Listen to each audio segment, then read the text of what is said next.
हाल ही में लोकसभा चुनाव के मद्देनज़र उत्तर प्रदेश में सियासी गलियारों में राजनीति काफ़ी तेज़ होती दिख रही है। हर तरफ लोकसभा चुनाव को लेकर काफ़ी हलचल की स्थिति देखी जा रही है। नमस्कार, मैं हूं आपके साथ गौरव झा। वही खबरों के मद्देनज़र बता दें कि 15 जनवरी को बसपा प्रमुख मायावती का जन्मदिन था। वही उन्होंने जन्मदिन के मौके पर आयोजित प्रेस कॉन्फ्रेंस में चुनाव में अकेले लड़ने का ऐलान आमतौर पर किया था। मायावती ने प्रेस कॉन्फ्रेंस में कहा था वो चुनावी मैदान में अकेले ही उतरेंगे। वही एक तरफ समाजवादी पार्टी के नेता अखिलेश यादव को गिरगिट की तरह रंग बदलने वाला कहा था।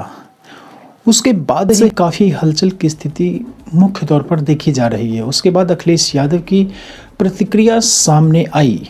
वही दूसरी तरफ समाजवादी पार्टी के नेता अखिलेश यादव ने प्रतिक्रिया देते हुए कहा कि उनकी पार्टी बसपा तो उन्हें प्रधानमंत्री बनाने का सपना देख रही थी, लेकिन वह हमारे खिलाफ गिरगिट जैसी भाषा का प्रयोग कर रही हैं। उन्होंने कहा कि शायद ऐसा करने के लिए उन पर किसी भी तरह का दबाव हो।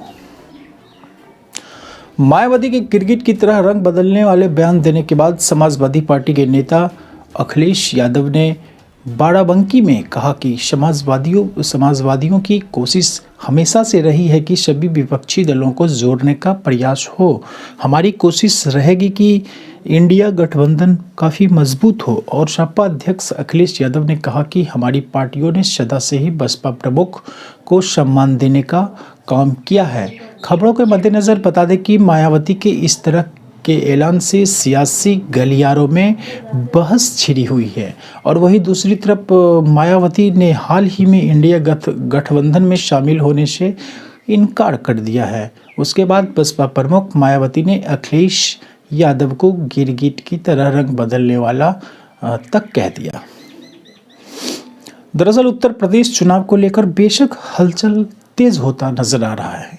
दरअसल इन दिनों तमाम मुद्दों के बीच उत्तर प्रदेश के मुख्यमंत्री योगी आदित्यनाथ ने कहा कि हर राजनीतिक दल को अपनी रणनीति तय करने का मुख्य तौर पर अधिकार है। खबरों के मद्देनज़र सियासत के बीच मायावती ने राजनीतिक संदेश भी दिया। प्रेस कॉन्फ्रेंस में उन्होंने समाजवादी पार्टी के नेता अखिलेश यादव को गिरगिट के जैसा रंग बदलने वाला तक कह दिया।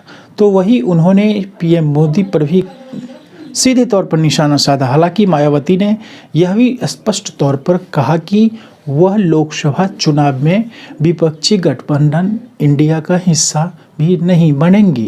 उन्होंने कहा कि बसपा अकेले ही चुनावी मैदान में उतरेंगी।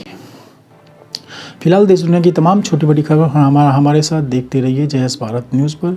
खबर की तुरंत अपडेट पाने के लिए जय हिंद भारत न्यूज़ चैनल को सब्सक्राइब करें।